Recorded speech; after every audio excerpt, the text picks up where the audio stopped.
नमस्कार, मैं हूं आशीष चित्रांशी और आप देख रहे हैं the news launcher. Mid day मुद्दा भी तो शोक वानखेड़े। राहुल गांधी विदेश गए, खूब चर्चा हुई कि जो काम मोदी और जयशंकर नहीं कर पा रहे हैं वो करने के लिए राहुल गांधी गए हैं। विदेश में जो रायता फैला रहे हैं मोदी और जयशंकर, उस रायता को समेटने का काम एलओपी ने अपने कंधों पे लिया है। खूब तारीफ हुई, चर्चाएं हुई, लेकिन राहुल गांधी को भी भनक नहीं लगी होगी और हमें भी नहीं लगी कि राहुल गांधी के विदेश जाते ही राहुल के साथ बहुत बड़ा धोखा होने वाला है। और हुआ धोखा। लेकिन चौंकाने वाली बात है कि राहुल के पीठ में छुरा भोंकने का काम मोदी और मोदी की टीम ने, जो प्रत्यक्ष वाली टीम है, उसने नहीं किया है। वो अदृश्यम ने किया है। मोदी के एलियंस जो बीजेपी में नहीं दिखते हैं, जो कांग्रेस में दिखते हैं, कांग्रेस के स्लीपर सेल ने राहुल के विदेश जाते ही कांग्रेस की बर्बादी वाला फैसला लिया है और राहुल की इच्छा के विपरीत लिया है। ये जितनी जानकारी कांग्रेस के भीतर से हमें है, ये हम मन गढ़ंत नहीं बता रहे हैं कि अपने मन से हम भी आंख बंद किए और युद्ध स्थल का हाल बताएं। एक कार्यक्रम लाने के पहले कम से कम 10, 20, 30 कॉल होती है। 20 कॉल भाव करते हैं, 10-5 जगह हम बात करते हैं, हमारे सहयोगी बात करते हैं, टीम के मेंबर्स। और उसके बाद ये कार्यक्रम हम कल कर रहे हैं। कल रात से इस कार्यक्रम को करने के लिए हम लगातार इनपुट्स जुटा रहे थे। हरियाणा में कांग्रेस ने 1 साल बाद बड़ा भारी फैसला लिया है। उत्तर प्रदेश में, पूर्वी उत्तर प्रदेश में कहावत है, 12 बरस के बाबू भइले बाबू कहले दादा। मतलब बच्चा 12 साल का हुआ और उसने पापा बोल दिया तो घर में मिठाई बंटने लगी। अरे 12 साल का बच्चा तो क्या क्या कहा जाता है, आजकल चिप बना रहा है चाइना में। यहाँ 12 साल का बच्चा जब पापा कहा तो लगे लड्डू बंटने देसी घी के, पापा बोला पापा बोला। वही हाल है। साल भर बाद चुनाव हुए, हरियाणा चुनाव साल भर बीत गया। साल भर बाद वहां पर सीएलपी लीडर और प्रदेश अध्यक्ष चुना गया और वो भी ऐसा चुना कि फिर कांग्रेस को ऊपर वाला भी अब चाहे तो नहीं बचा पाएगा। ये हालत कर दिया इन लोगों ने। अब बीजेपी का और मोदी का असली मददगार कौन है, इससे समझ दीजिए। कांग्रेस की बर्बादी के लिए जो भी कोशिश कर रहा है वो सब बीजेपी के एजेंट के अलावा और कुछ नहीं हो सकते हैं। भाव को लाइए फटाफट स्क्रीन पर जोड़िए, लाइए फटाफट लाइए। स्वागत है भाव। नमस्कार। खबर दिखाते हैं सीधे। तो देखिए 1 साल बाद की उपलब्धि। तो 12 साल हम कहे थे, 1 साल बाद, हालांकि 12 साल संगठन का तो वही हो गया, 12 वर्ष वाला ही कहावत। हरियाणा कांग्रेस में कलह आई सामने, राव नरेंद्र को मिली सूबे की जिम्मेदारी तो मचा बवाल, कैसे होगा डैमेज कंट्रोल। ये गोदी मीडिया का नरेशन नहीं है। ये गोदी मीडिया ने तो कहीं कहीं छाप दिया, इतना इनके पास इनपुट आया, यही धन्य भाग है इनके। आगे लाइए, आगे लाइए। खबर ही असली है, ये भी, इसमें भी पूरी खबर नहीं है। कांग्रेस ने 1 साल बाद हरियाणा में चुना अध्यक्ष, उस पर भी रार, सीनियर नेता ने उठाए सवाल। अब सीनियर नेता का मैं एक ट्वीट दिखाता हूं, लेकिन ये सिर्फ और सिर्फ एक सैंपल है, क्योंकि इसी सैंपल को गोदियों ने उठा करके हेडलाइन कम से कम बनाई है। खबर इससे बहुत ज्यादा आगे तक है। कैप्टन अजय सिंह यादव हैं ये। फिलहाल कांग्रेस जो है उसमें अहिरवाल के सबसे सीनियर लीडर हैं। कैप्टन अजय सिंह यादव मंत्री रहे, कई बार विधायक रहे, कांग्रेस के ओबीसी सेल के नेशनल चेयरपर्सन रहे। उस समय भी कहा था कि उनको किसी मीटिंग में नहीं बुलाया जाता। इन्होंने क्या ट्वीट किया है, हरियाणा में कांग्रेस पार्टी के लगातार गिरते ग्राफ को देखते हुए आज लिए गए निर्णय पर पार्टी को आत्मनिरीक्षण करने की आवश्यकता है। राहुल गांधी जी की इच्छा थी कि हरियाणा कांग्रेस का अध्यक्ष एक ऐसे व्यक्ति को बनाया जाए जिसकी छवि पूरी तरह साफ सुथरी, बेदाग और युवा नेतृत्व की पहचान रखने वाली हो। लेकिन आज का निर्णय इसके ठीक उलट दिखाई देता है, यानी राहुल की इच्छा के उलट। इस वजह से पार्टी कार्यकर्ताओं और कैडर का मनोबल बिल्कुल गिर गया है। राहुल गांधी को टैग भी किया है और वो नीचे वाले जो जिनकी जो है जिनके दस्तखत से ये सब नियुक्तियां हुई हैं उनको भी टैग किया है। अभी वो चिट्ठी भी आपको दिखा देंगे जो केसी वेणुगोपाल दस्तखत करके जारी किए हैं। ये संगठन महासचिव हैं। अगर संगठन महासचिव ऐसा हो तो किसी मोदी और किसी शाह की जरूरत नहीं है, किसी की जरूरत नहीं है। अकेला, एक अकेला सब पर भारी, नरेंद्र मोदी जैसे है ना, तो नरेंद्र मोदी से भी भारी वेणुगोपाल है, कभी वजन करवा लीजिएगा। ये अकेले भारी है पूरे कांग्रेस पर। ये जो बने राव नरेंद्र, ये 2016 में इन पे एफआईआर हुई थी। लैंड यूज चेंज करने में इन्होंने खेल करवाया था, पैसा लेकर लैंड यूज चेंज करवाने का खेल, उसमें एफआईआर हुई थी। उससे पहले हेल्थ मिनिस्टर रहते हुए स्टिंग ऑपरेशन इनका, स्टिंग ऑपरेशन तो हमारे पास भी पड़ा हुआ है, अभी साइड में आपको उसकी झलकी दिखा देंगे। ऐसा आदमी राहुल गांधी, राहुल गांधी जो हमारे पास इनपुट है कतई भी नहीं तैयार थे, और इस नाम पर 1 हफ्ते 10 दिन से मुहर लग चुकी थी। राहुल जाते जाते मना करके गए थे, लेकिन उनके विदेश जाने के बाद कहते हैं ना कि आदमी को निरीह कर दो, वो लौट के आए तो क्या करे, अच्छा चलो हो ही गया है पैसे। कितना सॉलिड ये धोखा है राहुल के साथ। सॉलिड धोखा भी आजकल सॉलिड होता है कि उसमें कोई कुछ कर ना पावे, उसका कवच कुंडल ले लो कर्ण टाइप में, कि उसको मतलब मैदानी जंग में उसको फिर खेत ही रहे, वो उठ ना पावे। भाऊ के पास चलते हैं और आपको स्टिंग की भी झलक दिखाएंगे और वो चिट्ठी भी वेणुगोपाल वाली दिखाएंगे। भाऊ, ये राव नरेंद्र जैसा हीरा, ये राहुल जैसा जौहरी तो चुन ही नहीं सकता है। राहुल उतने काबिल जौहरी नहीं है। ये कौन जौहरी है, वो कौन सा सिंडिकेट है जिसने इस हीरे को तलाशा है और फिर तलाशने के बाद तराशा है? तरासा तो है, लेकिन ये त्रासदी साबित हो गया है कांग्रेस के लिए। देखिए, जैसे ही कल रात को ये चिट्ठी आई और मेरी लगातार, मैं रात को 1-1:30 बजे तक लगातार लोगों से बात हो रही। एक बड़ी इंटरेस्टिंग चीज एक बहुत सीनियर व्यक्ति ने बताई कि जो कैबिनेट में मंत्री भी रह चुका है और हरियाणा की राजनीति में बड़ा वजूद रखता है। उन्होंने कहा कि पूरा हरियाणा मौन है, पूछ रहा है राव नरेंद्र कौन है। बोला अब इस पे बात सब समझ जाओ आप। बोला हमको तो ऐसा लगता है कि हम फालतू जीवन भर, जिंदगी भर, पीढ़ी दर पीढ़ी हम कांग्रेस में हैं। हम यदि कांग्रेस में बीजेपी में चले जाए और बीजेपी से वापस कांग्रेस में आए तो हम मुख्यमंत्री के उम्मीदवार हो सकते हैं। क्योंकि अब कांग्रेस में वही वजूद है जो पार्टी छोड़ के जाके फिर वापस आएगा, एक बार पार्टी के साथ गद्दारी करेगा, पार्टी छोड़ेगा। ये जो नए राव नरेंद्र सिंह आ गए हैं, इन्होंने भजनलाल के साथ पार्टी छोड़ दी थी और ये नारनौल से पहला चुनाव जो लड़े हैं, पहला चुनाव जीते हैं नारनौल से, एक ही चुनाव जीते अभी तक। वो चुनाव उन्होंने वो हरियाणा जनहित कांग्रेस के बैनर पे जीता था।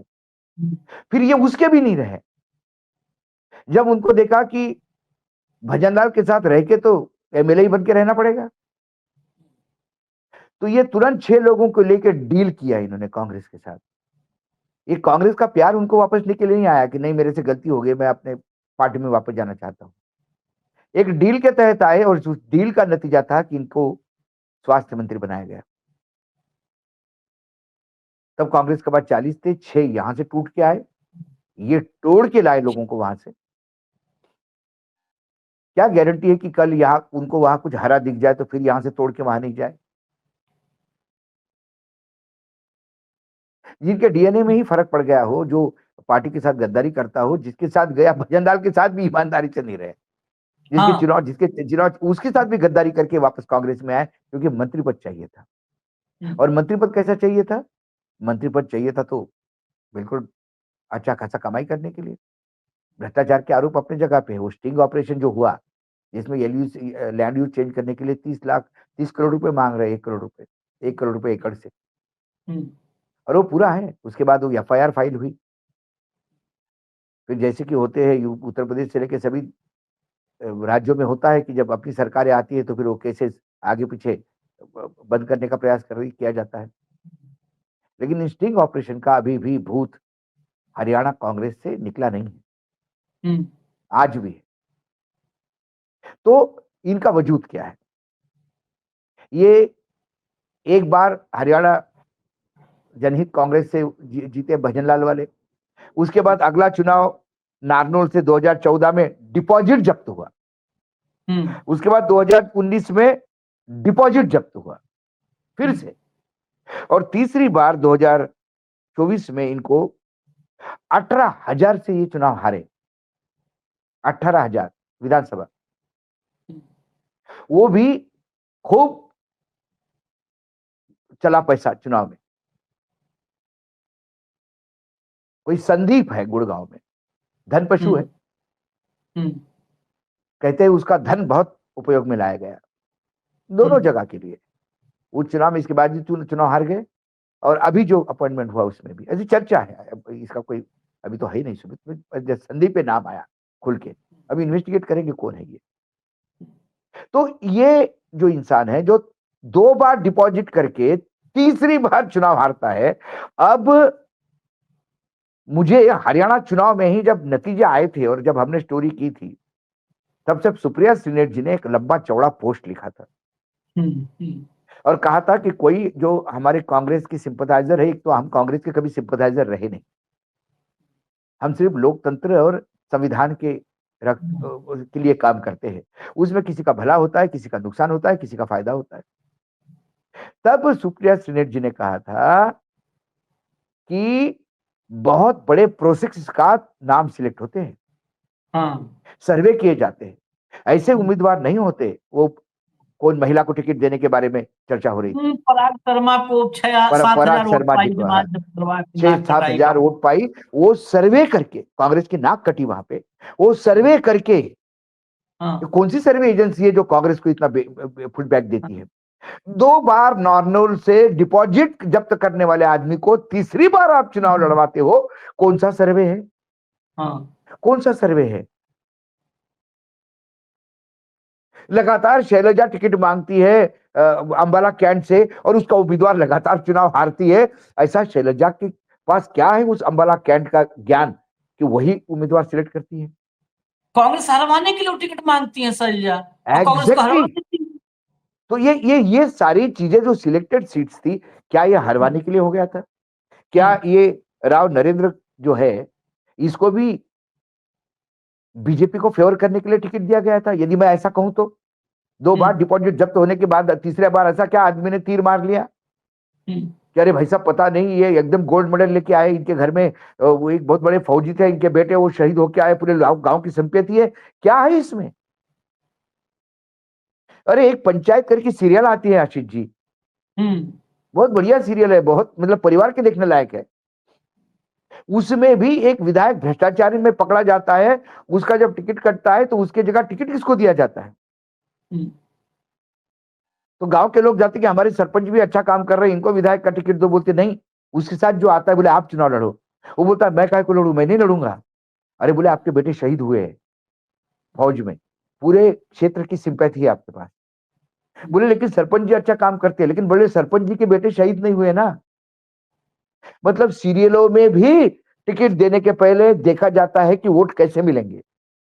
ये कांग्रेस में क्या ऐसा कौन सा बैठा हुआ है आदमी, या कांग्रेस ने ऐसे क्या तय किया हुआ है, या राहुल गांधी जी को, खड़गे जी को समझ में नहीं आता कि ऐसा क्या है कि बीजेपी को जितवाने के लिए टिकट दिए जाते हैं। इसको पहले तो बेसिकली नरेंद्र सिंह को टिकट ही कैसे दिया? अब तो अध्यक्ष पद दिया जाता है। अब तो वो टिकट देगा सबको जो अब खुद वो टिकट टिकट लाइन देगा नहीं सबको था।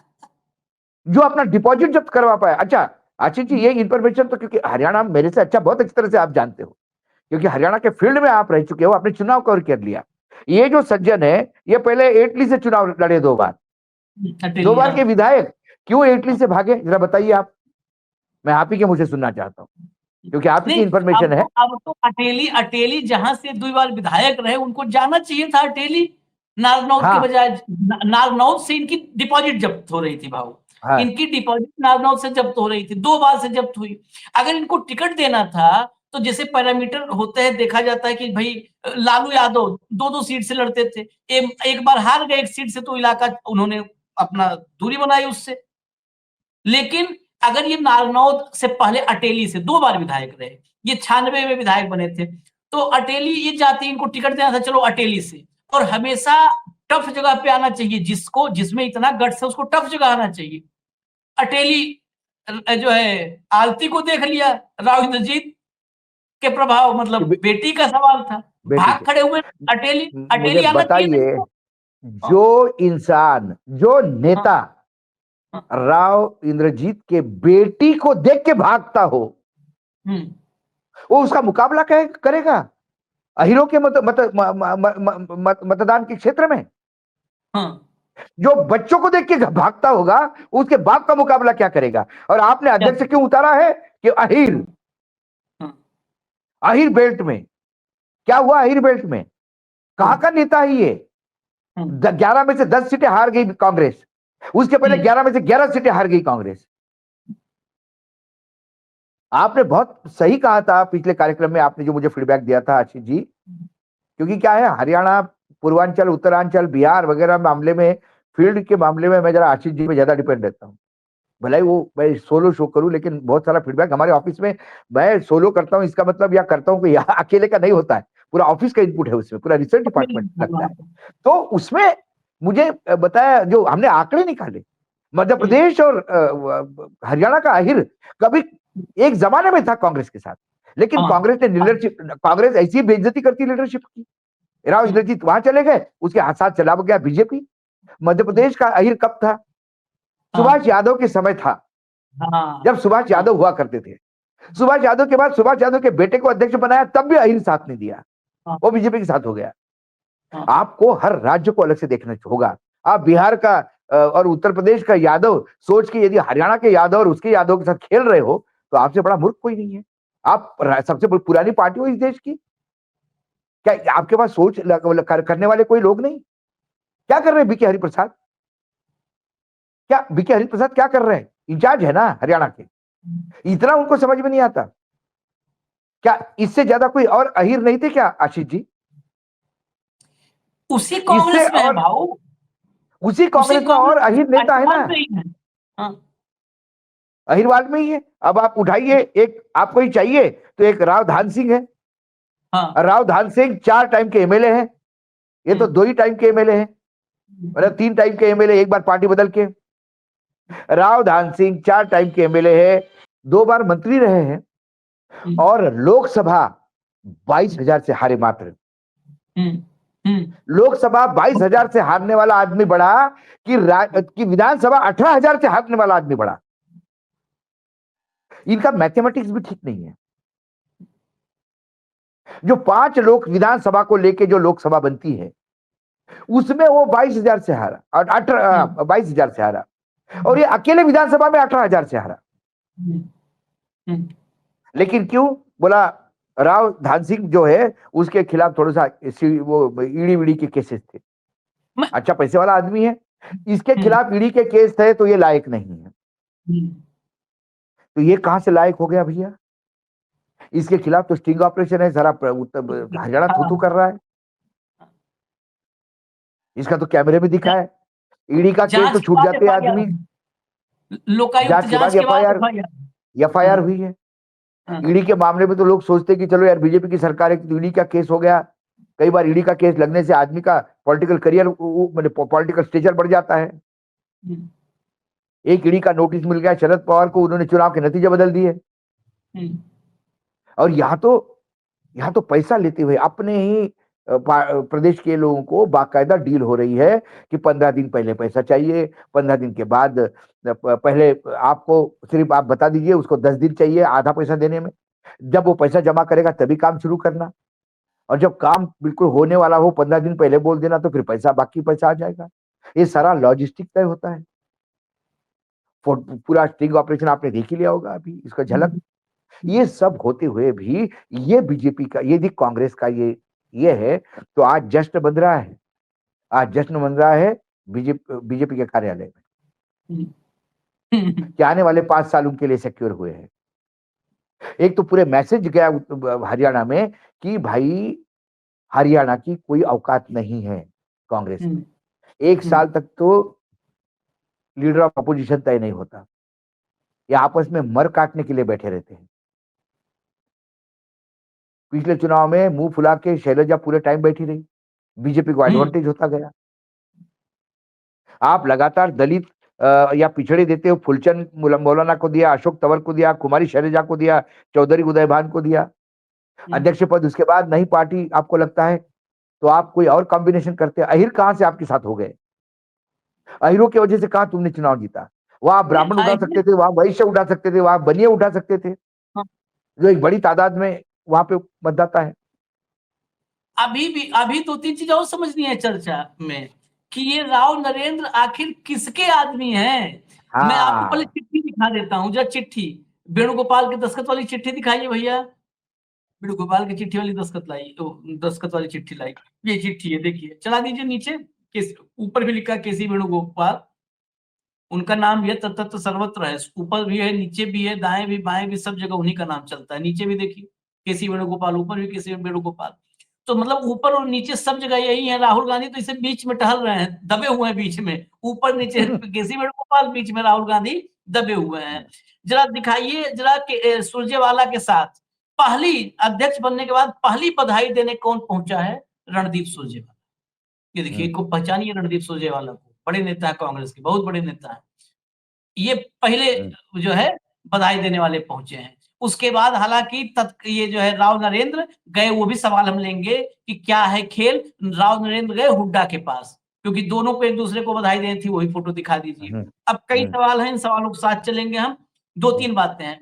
एक तो अगर ईडी, मान लिया राव दान सिंह को भाव ने कहा कि ईडी के केसेज हैं उन पे, आपको हर्षवर्धन सबकाल टाइप चाहिए था कि जिस पर कोई केस उस ना हो, तो हाँ चिरंजीव राव का नाम राहुल गांधी के पास था, और राहुल गांधी ने, जो खबरें हैं चिरंजीव राव के नाम पर, क्योंकि 35-36 साल का यूथ भी एक फेस मिल जाएगा, सब बुजुर्ग हो चले हैं हरियाणा में, एक यूथ फेस भी मिल जाएगा, उस पर दाग धब्बा भी नहीं है, और बाप का अच्छा राजनीतिक अतीत रहा है, जो विरासत है कैप्टन अजय यादव की। जब बात हुई अहिरवाल, यही अहिरवाल कांग्रेस के मुट्ठी में था, एक कोने में राव इंद्रजीत बैठे थे, एक कोने में अजय यादव, एक तरफ रावदान सिंह, इतना सब यादव नेता थे, निकल गए। अब तो केवल अजय यादव बचे, कैप्टन अजय यादव, और रावदान सिंह भी हैं, लेकिन कैप्टन अजय यादव बचे।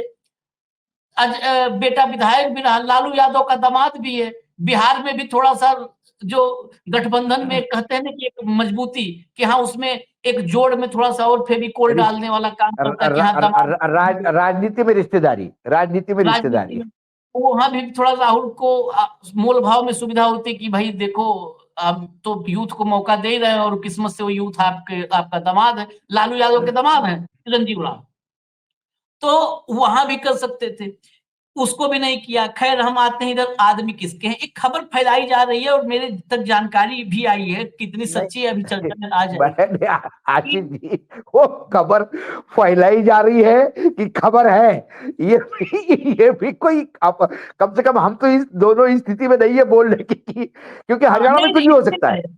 कि उसकी पड़ताल हम करने की कोशिश करेंगे, कि जो कोशिश करें, हाँ। फैलाई जा रही है खबर उसकी पड़ताल। और यहां तक मैं बता दूं कि शैलजा के बहुत ही करीबी, अब नाम नहीं बोलूंगा क्योंकि मुझसे निकलने जा रहा था, बहुत करीबी की तरफ से भी ये जानकारी बताई गई कि ये जो राव नरेंद्र है, ये सब हुड्डा का खेल है, भूपेंद्र सिंह हुड्डा का खेल है।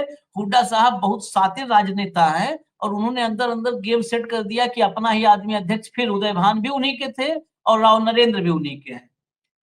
और राव नरेंद्र को क्यों उनका बताया जा रहा है, उसके पीछे भी एक वजह बताएं कि 2009 में जब भाऊ ने शुरू में बताया ना कि 40 सीट आई थी कांग्रेस की, तो भजन लाल की पार्टी छोड़ करके हुड्डा की सरकार बनाने के लिए, हुड्डा को मुख्यमंत्री बनाने के लिए राव नरेंद्र आए थे 6 विधायक के साथ। तो राव नरेंद्र हुड्डा के आदमी हो गए। इसमें एक एक पॉइंट रख के मैं भाऊ के पास चलता हूं। राव नरेंद्र इसी हुड्डा के खिलाफ तो पार्टी भी छोड़ के गए थे।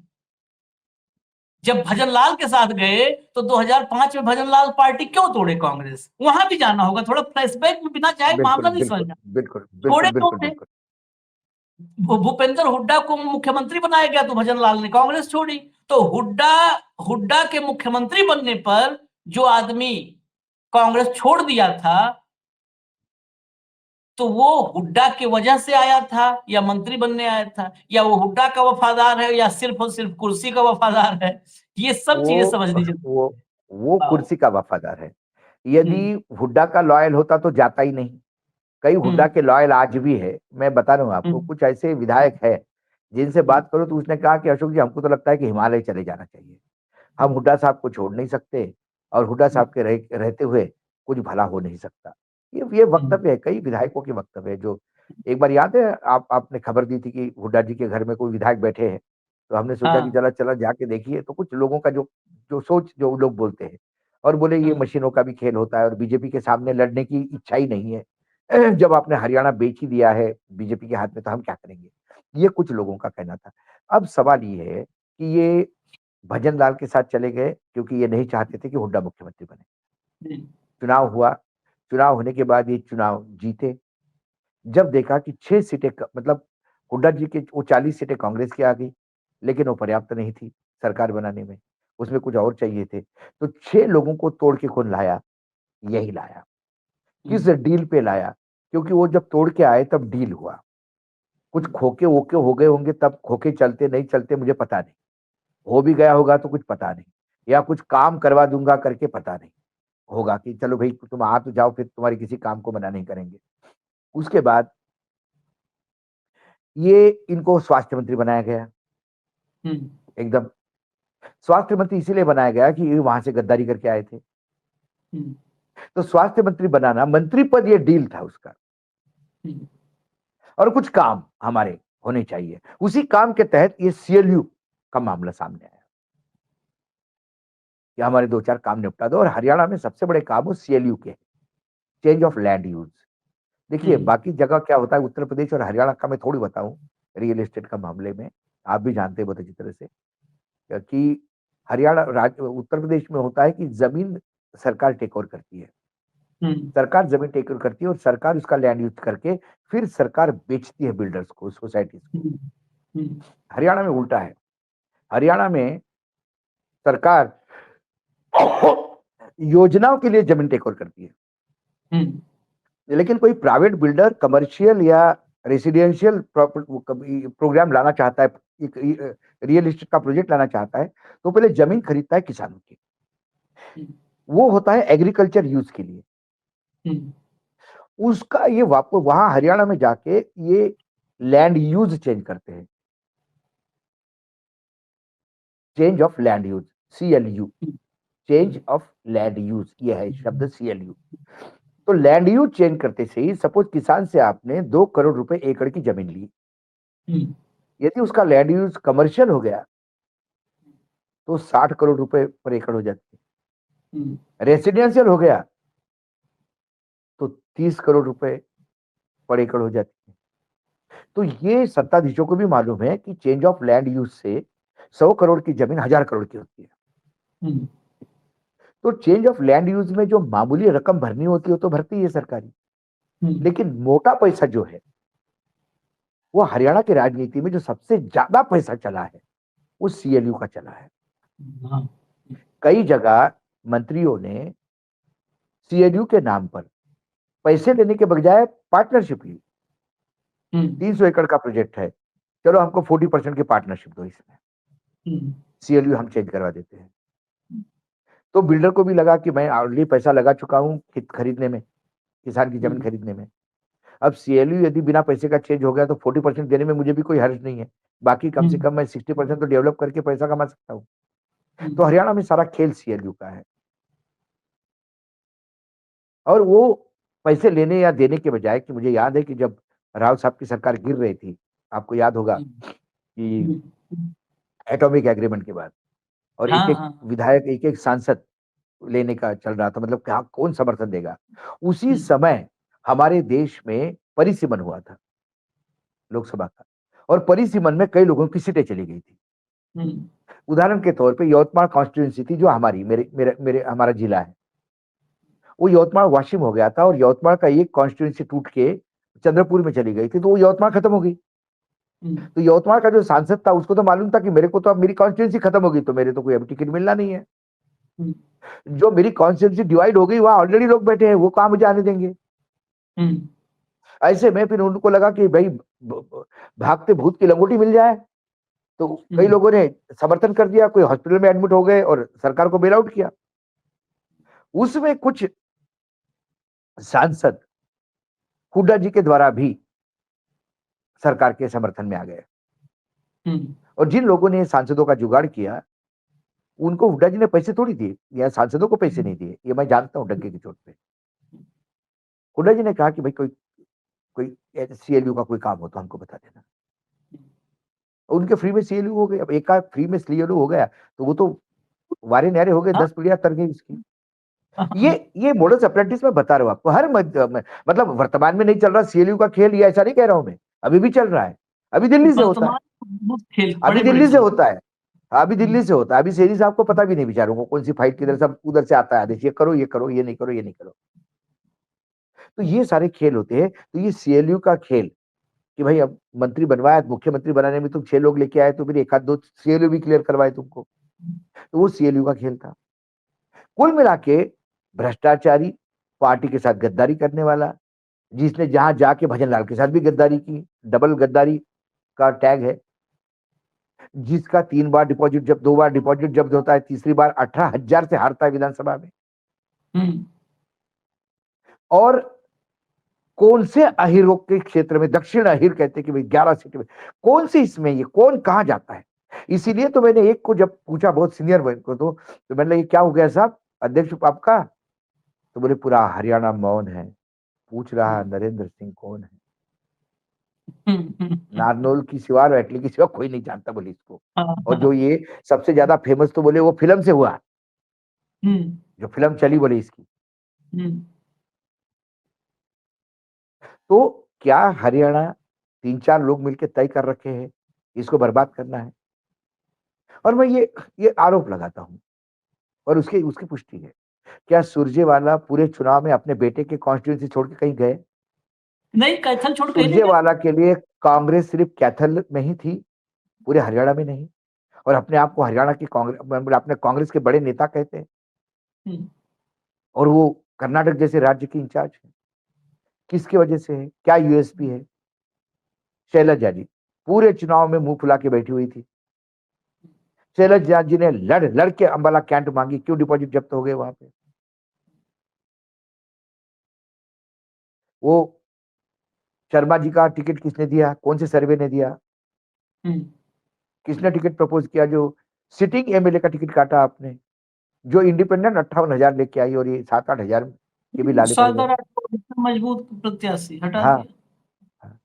आज बताइए मुझे कौन है ये, इसकी जवाबदेही तय करोगे तो आपको पता पड़ेगा कि आपकी पार्टी को बर्बाद कौन करना है। जो आदमी, ये आदमी का पूरा अभी अभी मुझे लगता है पूरे दर्शकों को भी समझ में आ गया होगा कि ये है कौन भाई, नरेंद्र। हम्म, ये नरेंद्र कौन है अभी समझ में आ गया, इसके बावजूद इसको अध्यक्ष बनाने वाले लोग कौन है, क्या यूएसपी है उसका? मात्र यादव होने से, कल कोई ये कहे कि अशोक वानखड़े से हमारी बातचीत बहुत अच्छी चल रही है, अब वानखड़े स्टेडियम के सारे टिकट फ्री में मिल जाएंगे, इसमें कोई लॉजिक है क्या आशीष? या वो समीर वानखड़े के साथ, वानखड़े हाईकोर्ट में चले गए थे शाहरुख खान के, और अशोक वानखड़े जी शाहरुख खान के खिलाफ अब बोलना शुरू कर दिए क्योंकि भाई एक वानखड़े के खिलाफ, तो वानखड़े वानखड़े जरूरी है क्या? नहीं राव मैं नरेंद्र हम पता, तो अहिरवाल तो में गए थे, राव आप वही अहिरवाल में यादव, कोई मैं प्रभाव वही नहीं कहता होगा। हूं कि सारे कोई यादव प्रभाव सारे अहीर इंद्रजीत नहीं है, राव इंद्रजीत नहीं है, सारे अहीर कैप्टन नहीं है। इसी कांग्रेस में अच्छे भी अहीर पड़े हुए थे। इसके बाद ये हीरा किसने ढूंढ के निकाला, हाँ, हाँ, जो कांग्रेस की जबान पे कब चला जाए और कांग्रेस हो जाए। वो कहते थे ना हीरा चख लूंगी, पुराने जमाने में हाँ, हिंदी पिक्चरों में लगते थे कि मैं हीरा चख के, तो कोई कहता कि हीरा खा के मरता है आदमी। तो ये हीरा किसने सुइसाइडल हीरा दे दिया है कांग्रेस को? सवाल ये है, सवाल सिर्फ बीजेपी का नहीं। और यदि बीजेपी के स्लीपर सेल कांग्रेस में काम करते हैं तो ये बीजेपी की अचीवमेंट है। हाँ, बिल्कुल है। और राहुल गांधी गुजरात में बोलते हैं स्लीपर सेल चले जाए, हमको वो नहीं चाहिए जो बीजेपी के लिए काम करते, वो नहीं चाहिए। जो आदमी बीजेपी के साथ, बीजेपी के बड़े नेता के साथ पार्टनरशिप में काम करता है, उसको आपने सोशल मीडिया का हेड बनाया था, हम ही हम्म, ने स्टोरी ब्रेक की, उसके बाद हाँ, सोशल मीडिया से उसको निकाल दिया, तो उसको गुजरात का टिकट दिया लोकसभा का, बताइए आप मुझे। और फिर बेइज्जत करके वो चला और गया। वो बेइज्जत मुंह पे थूक के चला गया। हम्म, किसने टिकट दिलवाया उसको, जरा ढूंढिए उसको और उस आदमी को उठा के बाहर आइए। ये वो है बीजेपी का एजेंट आपकी पार्टी में। हाँ क्या क्या मतलब मैसेज गया पार्टी का? इतना सीधा दिखाने के बाद पहले हटाया फिर टिकट दिया फिर वो बेइज्जत करके आखिरकार गया वो बेइज्जत करके। इसमें भी ऐसे ही होगा, ये पार्टी हम्म, टूटेगी आशीष, हम्म, पार्टी टूटेगी। कई लोग बीजेपी में चले जाएंगे और फिर वापस आके फिर अध्यक्ष का दावेदार होंगे, मुख्यमंत्री पद के दावेदार होंगे, क्योंकि इस पार्टी में लगातार खून पसीना बहाने के वाले को कोई इज्जत नहीं। ये बात कम से कम हरियाणा के इस अध्यक्ष पद के बाद तो बिल्कुल सामने आई। खून पसीना बहा करके जब जो है जो दस्तखत कर रहा है वही खून पसीना बहा के नहीं आया जुगाड़। 6 साल से एक आदमी बैठा है, 6 साल से। आपको युवा पीढ़ी चाहिए। आपको, मैं खुद कहता हूं, चलो भूपेंद्र सिंह हुड्डा बूढ़े हो गए, आपको उसकी जगह चाहिए ना। प्रमोट करिए ना यूथ, यूथ प्रमोट करिए। ये कौन सा यूथ है भाई? ये कहां से यूथ उठा के लाए आप? आपको यूथ को ही देना था। आप नहीं बनाते सीएलयू लीडर भूपेंद्र सिंह हुड्डा को, दीपेंद्र को अध्यक्ष बना देते। चल भाई युवक है तू, चल कोई सीएलयू लीडर ने तुझे अध्यक्ष बन के जरा संभाल पार्टी को। लेकिन नहीं, आपने एक भया नया युवक निकाल के लाया। बीके हरिप्रसाद अपने ही उम्र का हिसाब लगा के एवरेज निकाल के, ये 3-4 लोग जिनके नाम ले रहे हैं हम, जो है उनके अपने, मुझे लगता है अपने एज की टोटल लगाई उसको एवरेज निकाला और नरेंद्र का नाम अनाउंस कर दिया। मतलब ये यूथ है इनके यहाँ। और नहीं, केवल उम्र की बात नहीं है, उस राव नरेंद्र, उस आदमी में क्षमता भी तो देखना चाहिए। एक तो डेंटेड आदमी है, उस पर दाग हैं, धब्बे हैं, वो आदमी साबित कर चुका है कि वो नाकाबिल है। वो खुद साबित कर चुका है, उसने खुद प्रूफ किया कि मैं नाकाबिल हूं, मैं अलोकप्रिय हूं। जिसने खुद साबित किया कि मैं नाकाबिल, निकम्मा, अलोकप्रिय हूं, मुझे प्रदेश अध्यक्ष बनाओ, कांग्रेस ने कहा बिल्कुल। मैं तो उस आदमी का नागरिक सम्मान करना चाहता हूं। 2 बार डिपॉजिट जब्त होने के बाद तीसरी बार टिकट दिया उसको, तीसरी बार टिकट भी दिया। सुप्रिया इसका सिंह ने सम्मान होना बताया चाहिए। था कि हमारे यहाँ पैरामीटर्स हैं, उन पैरामीटर्स। सुप्रिया जी कहीं मिली मुझे तो, सुप्रिया जी, क्योंकि सुप्रिया जी के पिता को हम बहुत रिस्पेक्ट करते थे, सुप्रिया जी के चाचा को हम बिल्कुल बहुत रिस्पेक्ट करते हैं, तो सुप्रिया जी के साथ एक अलग पारिवारिक संबंध है। मैं सुप्रिया जी को पूछूंगा, सुप्रिया जी एक बार सर्वे कंपनी का नाम बताइए प्लीज मुझे। तो मुझे उस नहीं सर्वे नहीं, कंपनी का वो करना है, सम्मान करना है। सुप्रिया सिंह ने, क्योंकि हम तो भाई इनके पिताजी एक डिसेंट पॉलिटिशियन थे हमारे। अरे हम तो क्षेत्र गजब। कई बार चलते हैं, हम लोग करते आज हैं, क्षेत्र के पूर्वा हमारे रहे हैं तो हमने पूर्वांचल में देखा है। आज पूर्वांचल में आज भी ईमानदार राजनीतिज्ञों के बीच में यदि नाम लिया जाता है तो उनके पिता का नाम सबसे पहले लिया जाता है। तो और आज के दौर में जब लोग, मैं बताऊं आपको, बहुत सारे लोग ये भी है उत्तर प्रदेश में, उसी पूर्वांचल में, जो नहीं जानते थे, वो ये नहीं जानते थे कि हर्षवर्धन ठाकुर हैं। ये सुप्रिया श्रीनेत जी के पिताजी का नाम है हर्षवर्धन। हाँ, वो ठाकुर, क्योंकि वो पता, जैसे जिस दौर में आज एक मुख्यमंत्री बैठे हैं, कहते हैं ठाकुर, पूरे प्रदेश में चल रहा ठाकुर ठाकुर। हर्षवर्धन, सिर्फ हर्षवर्धन लिखते थे। ये मैं आपको बताऊं, सिर्फ हर्षवर्धन, हर्षवर्धन सिंह, और ये सब नॉर्मली नॉर्मली लोग पूर्वांचल में बात करते थे, तो जैसे बाकी सबके लिए बात किया जाता है। योगी आदित्यनाथ को आज भी बहुत सारे लोग चाहे तंज में ही कहें, कहें अरे बिष्ट जी कहाँ हैं, बिष्ट जी मुख्यमंत्री हैं आजकल, आज भी लोग बोलते हैं हाँ, तंज में। बोलते हैं। लेकिन हर्षवर्धन की चर्चा कभी कोई हर्षवर्धन सिंह नहीं बोलता था, बोलता था हर्षवर्धन आने वाले हैं आज प्रोग्राम में, जैसे किसी प्रोग्राम हर्षवर्धन में जी आना के बारे में तो इतनी सारे किस्से हैं। एक तो किस्सा हम हमसे रिलेट करते हैं क्योंकि हम सैनिक स्कूल के स्टूडेंट हैं। हम एनडीए सिलेक्ट हुए थे, 62nd एनडीए में हम वन ऑफ द टॉपर्स थे। अब आशीष जी, ये हर्षवर्धन जी एनडीए में सिलेक्ट हो गए थे और अच्छे टॉप रैंक से। सर्विस सिलेक्शन बोर्ड के इंटरव्यू में सारे जगह पास होने के बाद जब पर्सनल इंटरव्यू आया तो बोले अंग्रेजी में नहीं, हिंदी में इंटरव्यू दूंगा मैं, जबकि इनकी अंग्रेजी बहुत बेहतरीन थी। उन्होंने कहा कि मैं भारत की फौज ज्वाइन कर रहा हूं, अंग्रेजों की फौज थोड़ी ज्वाइन कर रहा हूं, मैं हिंदी में इंटरव्यू दूंगा। और हिंदी में इंटरव्यू नहीं लिया गया, इसलिए उन्होंने एसएसबी छोड़ी। It didn't appear for the interview. ऐसे रीढ़ वाले लोग हुआ करते थे। अब कहाँ है आशीष, ये सब इतिहास जमा हो गया, बस किताबों अब में रह राव गए, किस्सों में नरेंद्र रह है, गए। अब राव नरेंद्र है, तो राव राव नरेंद्र नरेंद्र को है। मुबारकबाद, हमें धन्यवाद, शायद शायद हमारे कहीं धन्यवाद। कांग्रेस ने शायद कभी ये सोचा होगा, नरेंद्र मोदी को टक्कर देने के लिए राव नरेंद्र लाओ तो शायद कुछ हो जाए। हाँ, शायद ये अब एक सब हो एंगल है, गया।